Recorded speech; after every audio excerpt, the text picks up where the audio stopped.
happy to join with you today in continuing and pursuing our lectures on human rights and media tracking.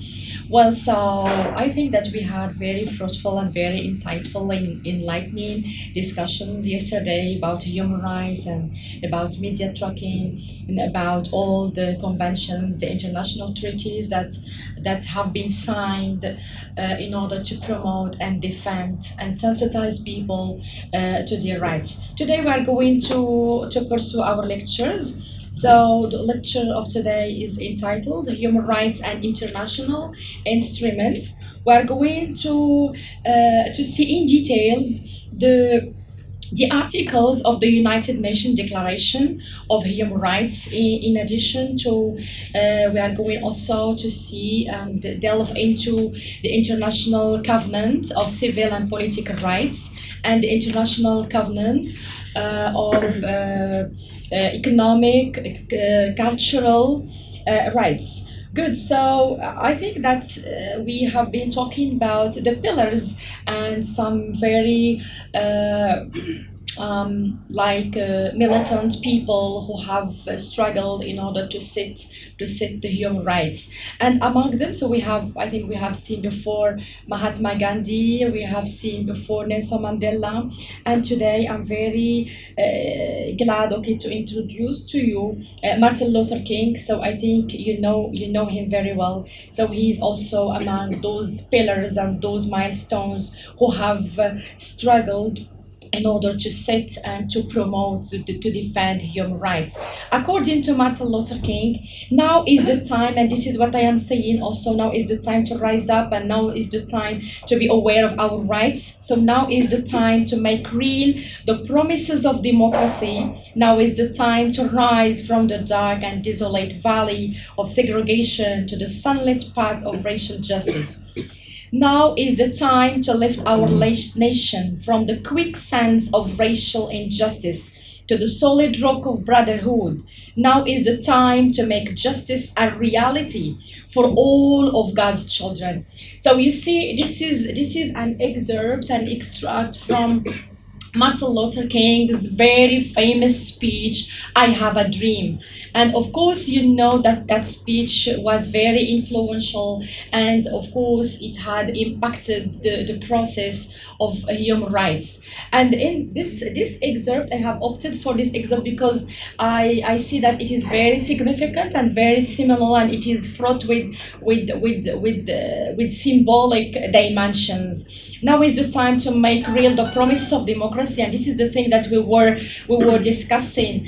Yes, we have very important conventions, covenants, treaties. That's very nice, but we should render those treaties into our reality to aspire for a better world. So you see, to make justice a reality for all God's children. There is something here very important, is that we are all God's children. So we are all together, and we cannot, as even Martin Luther King says, so or said before years and years ago, we cannot walk alone. We should walk together in order to change our world for a better thing.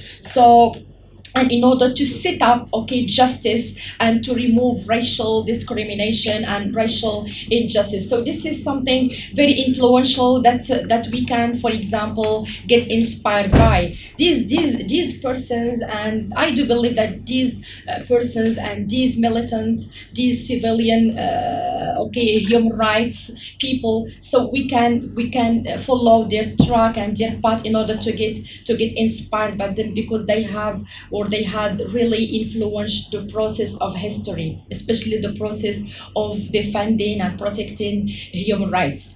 So this is something very important. So in order to just be in the same context and to shed light on these issues, so the objectives of this lecture will be as follows: distinguish between civil, political, economic, social, and cultural rights. So these are the things that we are going to see today.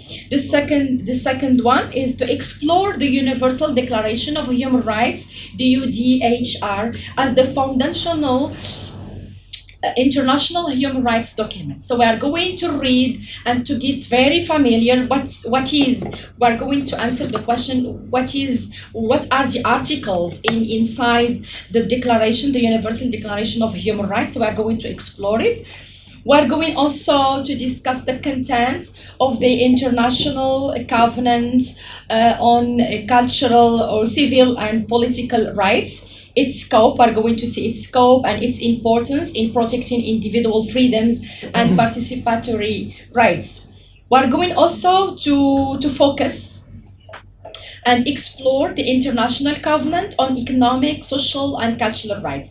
So these are the basic documents that were, of course, published and dedicated to people all over the world by the United Nations in 1945, and later on, of course, the adoption of the Universal Declaration of Human Rights in 1948. So these are, of course, the basic documents that we are going to explore today. So you have the UDHR and the ICCPR and the ICESCR. So these are the major covenants.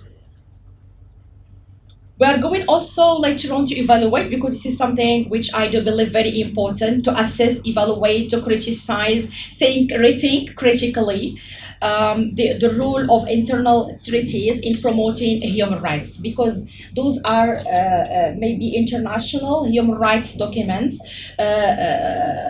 which are, of course, milestones in the history of human rights. But of course, we should evaluate them and we should ask questions: to what extent we can rely on them to promote human rights, to what extent we can rely on them to track human rights violations all over the world. So these are questions that we are going to try and to attempt to answer at the end of this lecture. Well, so let's begin with the Universal Declaration of Human Rights. So this is the Universal Declaration of Human Rights that was, of course, launched in 1948. And I'm going today to introduce to you some very important key provisions and key concepts of this Universal Declaration of Human Rights, because this is a very similar, very awesome document. Well, so let's see some very important articles. So of course I have just summarized here, but if you consult the website of the United Nations, so you will see the details. So the first article in this United Nations United Nations Declaration of Human Rights is that you have the right to life. And this is something which is very important. But of course, before launching this document, so the General Assembly in the United States proclaims that this Universal Declaration of Human Rights is a common standard of achievement for all peoples and all nations, to the end that every individual and every organ of society, keeping this declaration constantly in mind, shall strive of course they shall strive by teaching and educating, to promote, or education to promote respect for these rights and freedoms, and by progressive measures, national and international, to secure their universal and effective recognition and observance, both among the peoples of the member of the states themselves and among the peoples of territories under their jurisdiction. So you see in Article 1, all human beings are born free and equal in dignity and rights. What does it mean? It means that they are endowed with reason and consciousness, and they should act towards one another in a spirit of brotherhood. So of course this is just a summary of the Universal Declaration of Human Rights, but of course when you go and when you read it in detail, so you will see that each article is very explored and is very explained.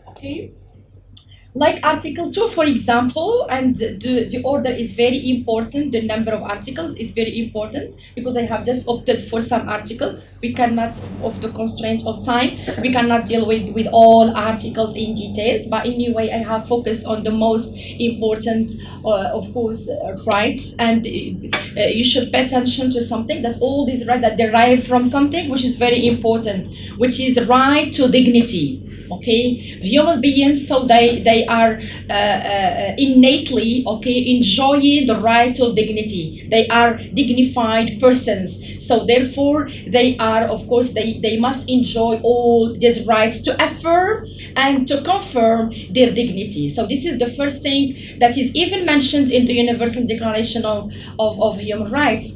So you see, everyone is entitled to all the rights and freedoms.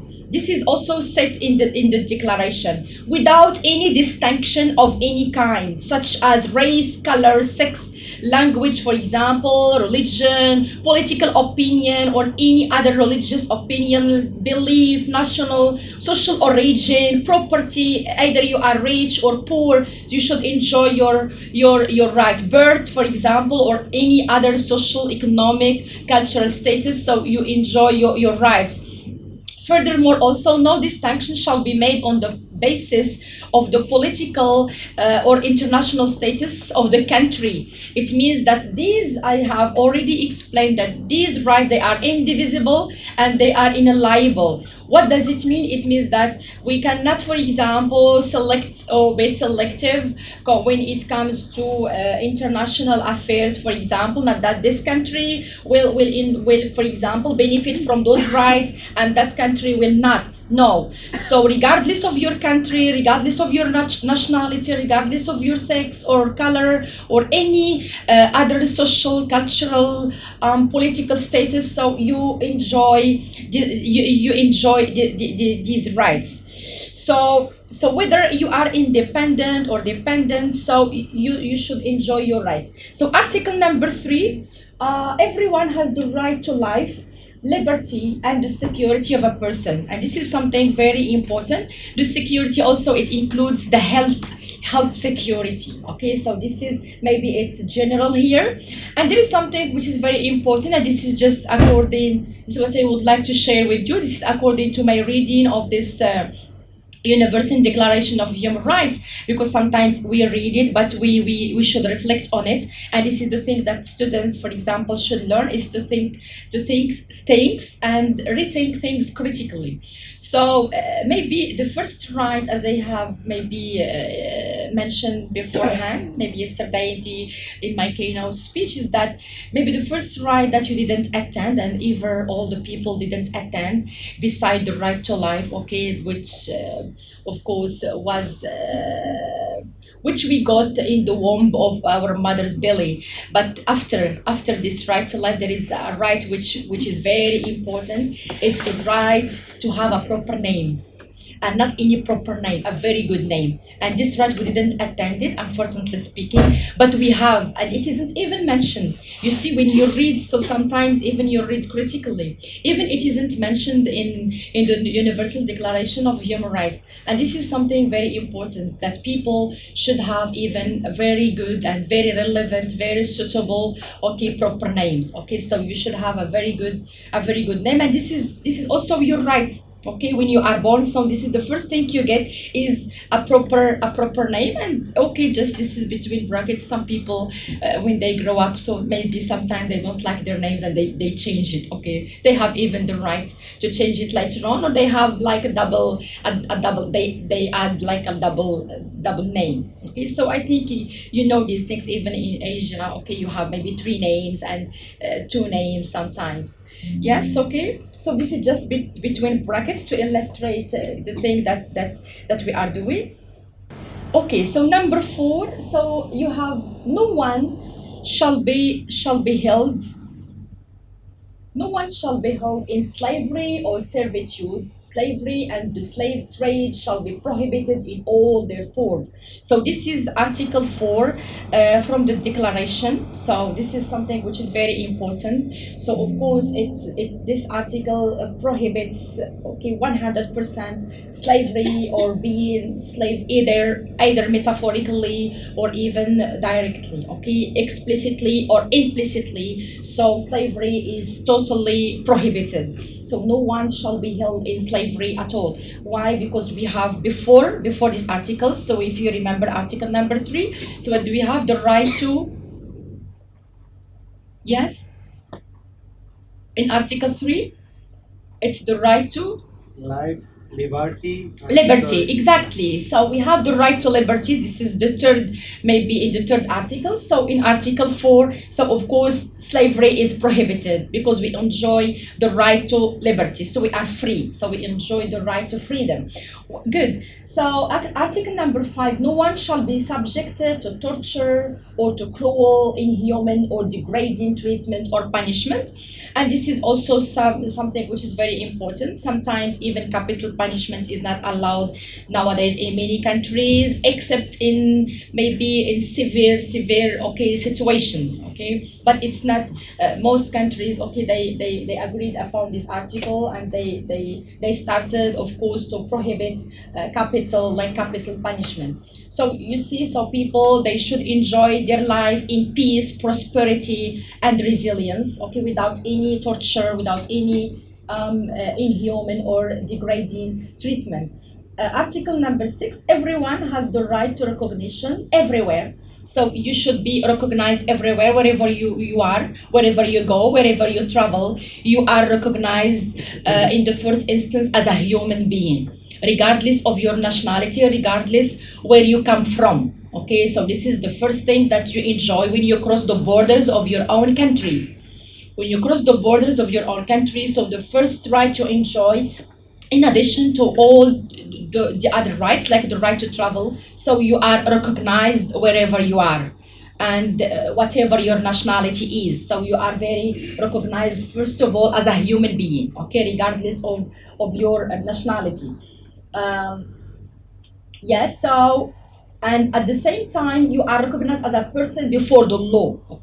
So of course, I have explained beforehand that people or persons all over the world, so they have their rights. This is something very important, but at the same time they have their duties. So they should, of course, perform their duties toward their families, toward their countries, and toward their communities and their nations, either in small families or in big families like our societies and communities. So we do enjoy some rights, but we do enjoy also we should perform our duties. I have focused here on Article 19 and 23 and Article 18. And this is done for a purpose because we don't have time to just read all the articles, but later on, so you can dig into this declaration. So Article number 19, everyone has the right to freedom of opinion and expression. Please, you underline this right, because we are going to highlight it while dealing with the lecture of mass media and development journalism, and this is something very important. So you have the freedom to express your views, your opinions, to express yourself, either in articles, in poetry, in drama. So you choose the genre that you would like. So you have the whole freedom, to express your opinions, or even this is also related to the freedom of press, to the freedom of journalists also. So we underline these rights because we are going to delve into it later on. Good. Article number 18. So or 23, so no problem of the order, but just you see the focus of the articles. Everyone has the right to education, and as I said yesterday, so education is one of the most powerful tools. Knowledge is power. The more you know, the better you are, and the better you just the better you get your place in society and within even your communities. And this is something very important. Education is very important because when you are endowed with education and knowledge, so this will facilitate the task in your life. Okay, not just in your academia, but in all in every in your daily lives and in your in your academic career, for example. So it will be very easy. So everyone has the right to education, and you see, for elementary education, this is obligatory and compulsory. Education shall be free, at least in the elementary and fundamental stages, but in elementary education shall become compulsory and mandatory. So education, this is something very important. So, and this is a very important right, because if you don't get education, how can you know your rights in the first instance? How can you know so many things all over the world? And how can you get enlightened? Because education, it means enlightenment. So you cannot have a free mindset without education. You cannot criticize without education. You cannot be endowed with critical thinking without education. So this is something very important, and this is even stated in this declaration. Article number 18, everyone has the right to freedom, and this is something very important. Freedom of thought, freedom of conscience, freedom of religion. This right includes freedom to change religion or belief, not just his. This his, so I underline it because his or her. Okay. So anyway, maybe this is the standard way to write things. So the right to freedom of thought. So you think as you like, but sometimes within the norms and values and the standard of your country. So, but you have that freedom of thought, of conscience, also freedom of religion. So you choose the religion that you feel very comfortable with, and at the same time you have even the freedom to change your religion, maybe if you are not satisfied with the one you are believing in now, maybe. Okay, so these are the articles, the most important indeed articles that are mentioned in the declaration.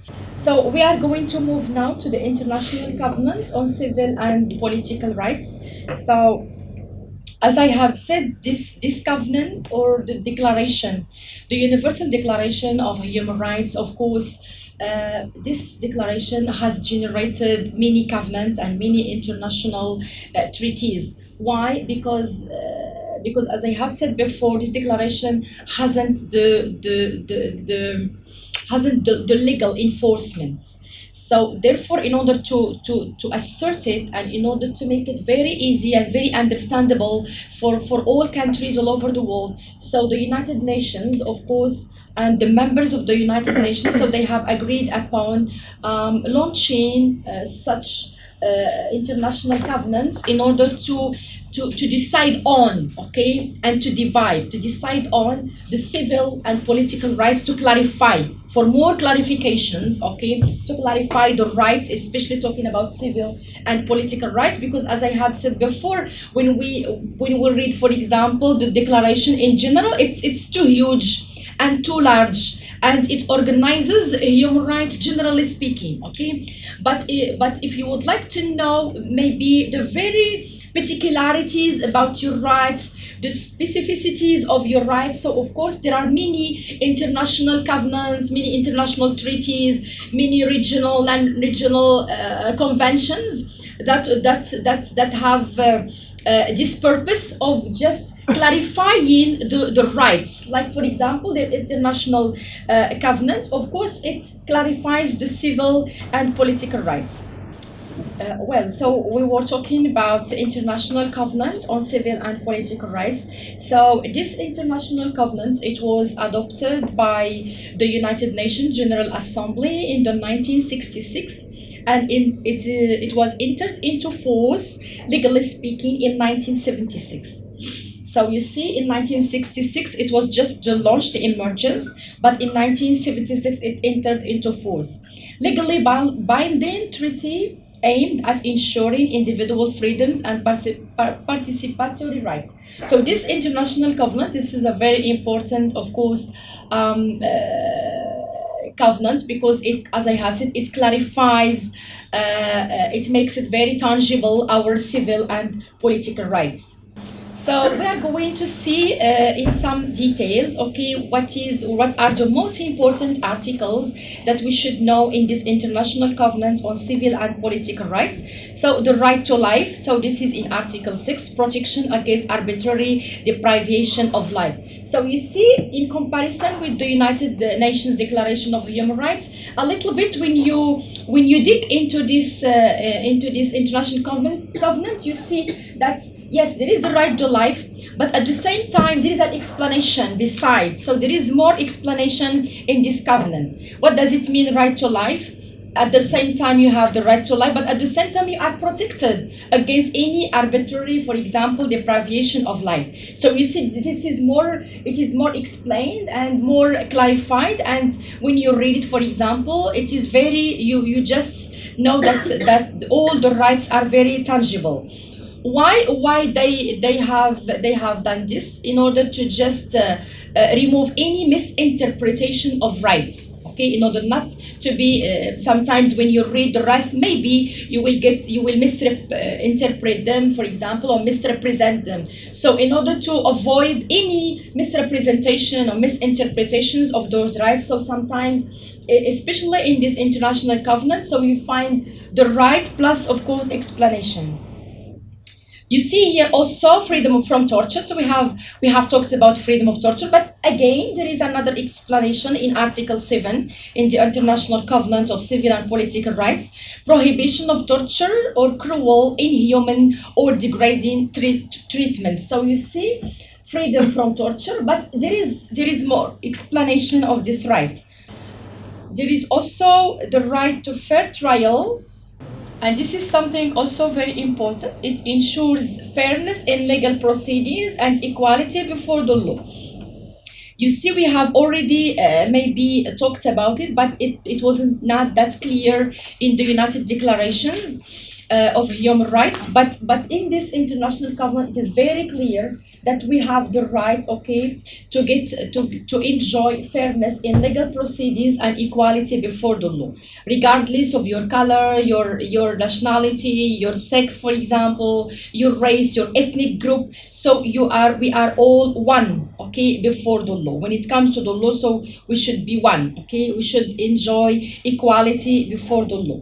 So this is Article 14. Article 19, again, freedom of expression. It is again very explained here and very tangible, guarantees freedom of speech and expressions. So you see, each time there is a covenant or there is an international treaty, for example, or convention, they affirm and they confirm the rights. It's like sometimes you will feel that these rights are repetitive, but they repeat them in order to assert them, in order to affirm them, and in order to avoid any misinterpretation of those rights. Then right to privacy, and this is something very important in Article 17, protection from arbitrary interference in personal matters. And this is something very important even nowadays, for example, because we have this development, this very rapid and fast development in technology, in social media. Sometimes people can get into your account, for example. They can even publish your personal information and so on and so forth. And this right is very important, especially nowadays in this technological era. Well, so these are just grosso modo the major articles that are mentioned in the International Covenant on civil and political rights. Now there is the second very important international covenant, which is about, and it guarantees economic, social, and cultural rights. And this covenant, of course, it was adopted in 1966. And it came into force in 1976 alongside, okay, the International Covenant on Civil and Political Rights. And it focuses on securing social well-being and economic stability for individuals, economic stability, social stability, and cultural stability for every person and for all individuals wherever they are. So, and these rights, they are very important. This covenant, it's very important. It is very seminal. Why? Because it's, again, it explains and it sheds more light on economic, social, and cultural rights. We're going to see some of those rights that are mentioned in this international covenant. So you see, it's the right to work. This is in Article 6. Please pay attention because the number of articles is very important. It's the right to earn a livelihood in fair conditions. This is something very important. So you have the right to work, the right to earn a salary, a wage salary, and the right to just enjoy a well-being, to enjoy a welfare life. So this is rights in Article number 6. A right to social security in Article number 9, it ensures financial and social protection. So, as you see, this covenant clarifies to what extent we enjoy or we should enjoy our financial and social stability. Because if you are not stable, financially speaking, and culturally speaking, socially, politically speaking, so you cannot give about it.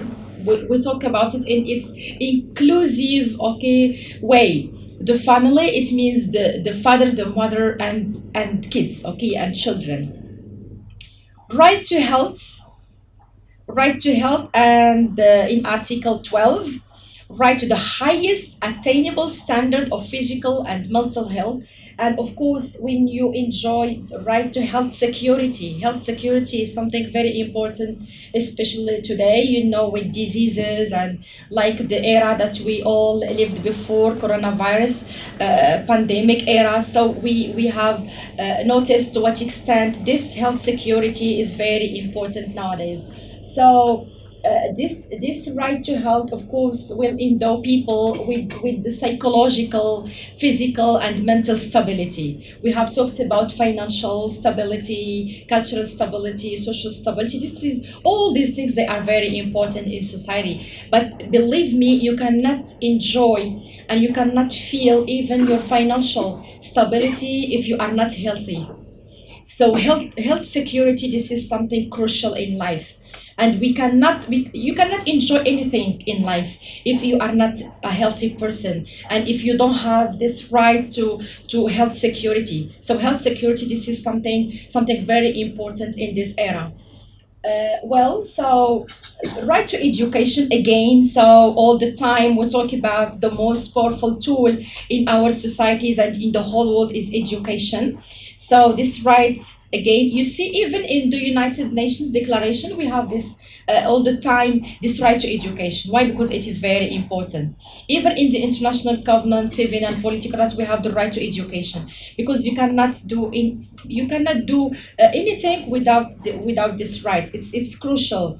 It guarantees access to education, promoting equal opportunities, even at the university, at the faculties, for example, in primary, secondary schools. So you should be very, very equal, and you should have equal opportunities to get access to education. So those rights, they are very, very, very important. So, of course, what we should know here is that these covenants, for example, so they complement.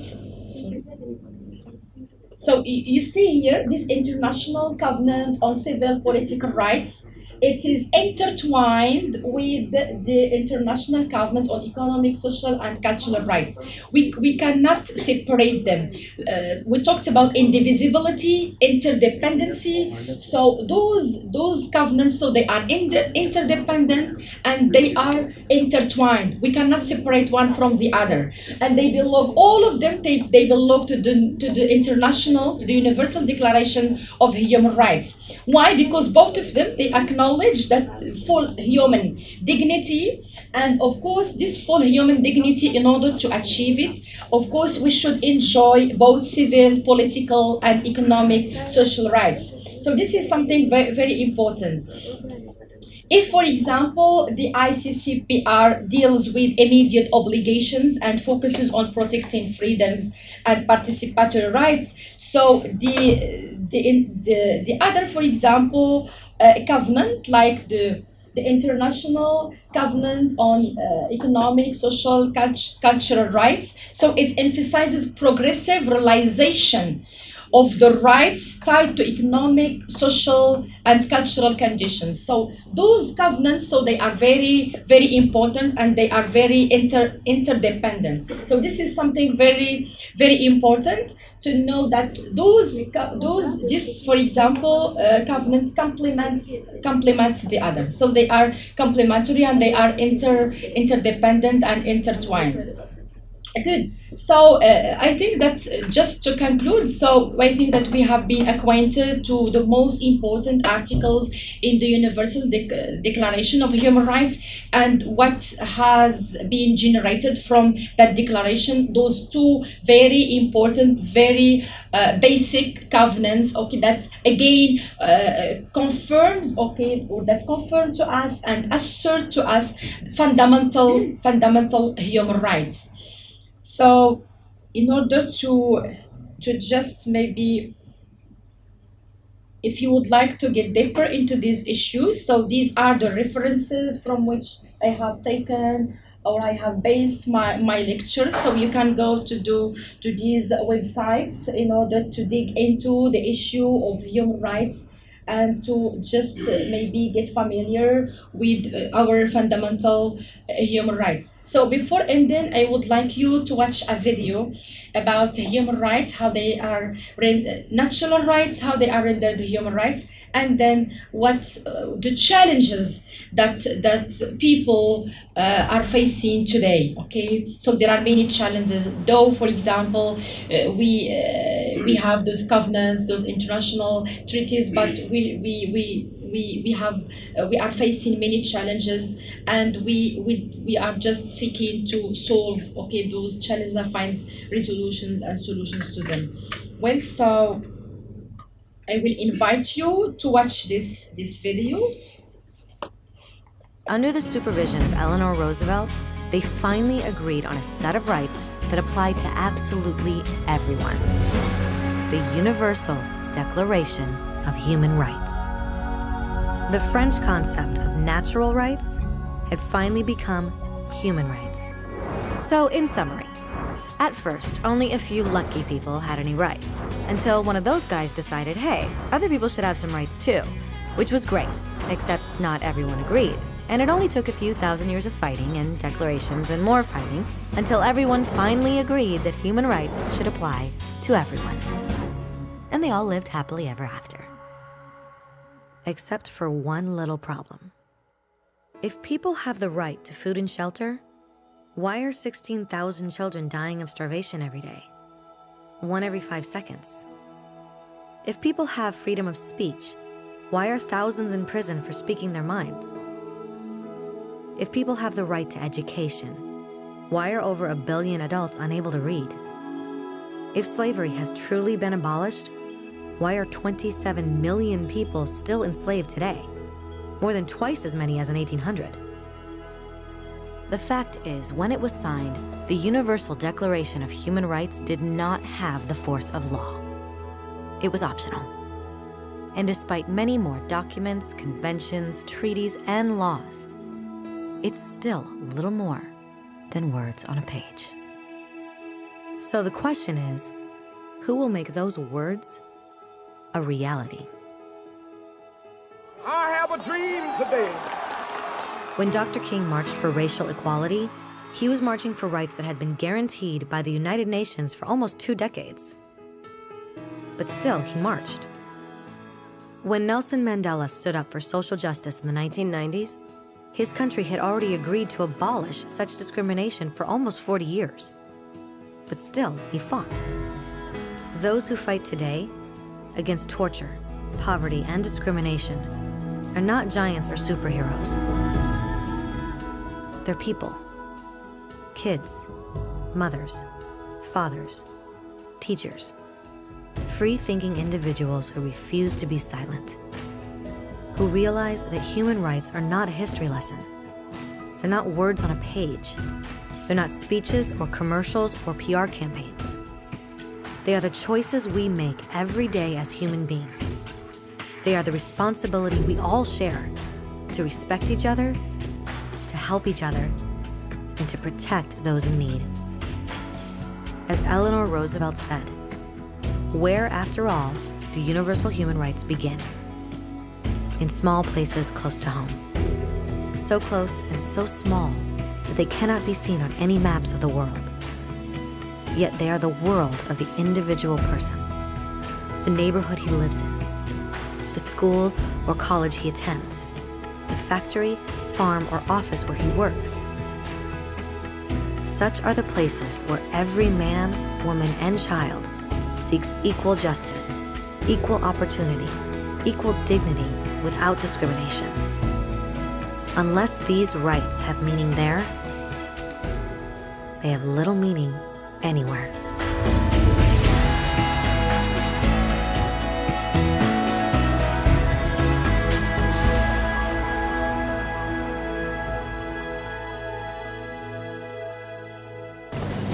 Okay, so I think that the video is very clear. So I will add another thing by Martin Luther King. He says that a right delayed is a right denied.